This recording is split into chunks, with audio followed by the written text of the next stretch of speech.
የሰዋሰው መደቦችን ማለትም አንደኛ መደብ፣ ሁለተኛ መደብ፣ ሶስተኛ መደብ እንዲሁም ነጠላና ብዙን መረዳት እንግሊዝኛ ቋንቋን በተሻለ ለመረዳት የሚፈልጉትንም ድርጊት በግልጽ ለመግለጽ ይረዳዎታል።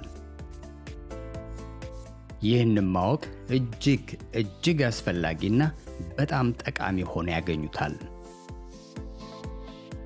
ይህ እንግሊዝኛን አጥርቶ ከመሰረቱ ለመማርና የቋንቋ ችሎታውን ጥሩ አድርጎ ለማሳደግ ልናቀርብ ካሰብናቸው የትምህርት ክፍሎች የመጀመሪያው ክፍል ነው።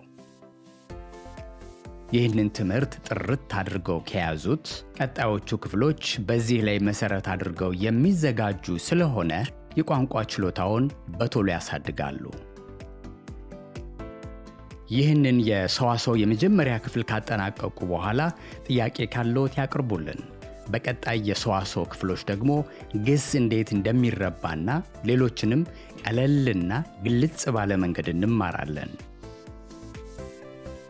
እንግሊዝኛ ቋንቋን ጥሩ አድርጎ ለመማር በተሻለ ለመረዳት የሚፈልጉትንም ድርጊት በግልጽ ለመግለጽ መሰረት የሆነውን የሰዋሰው ክፍል እናጠናለን።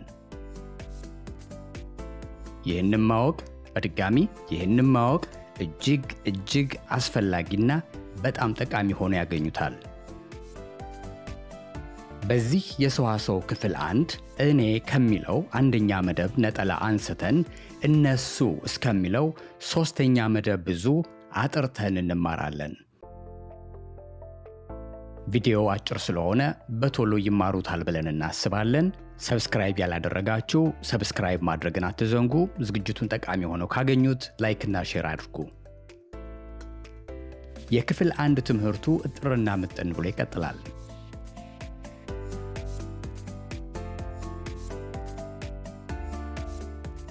First person singular. አንደኛ መደብ ነጠላ I. እኔ Second person singular. ሁለተኛ መደብ ነጠላ You. አንተ፣ አንቺ፣ አንቱ። Third person singular. ሶስተኛ መደብ ነጠላ He, she, it. እሱ፣ እሷ፣ እሳቸው። First person plural. አንደኛ መደብ ብዙ We. እኛ። Second person plural. ሁለተኛ መደብ ብዙ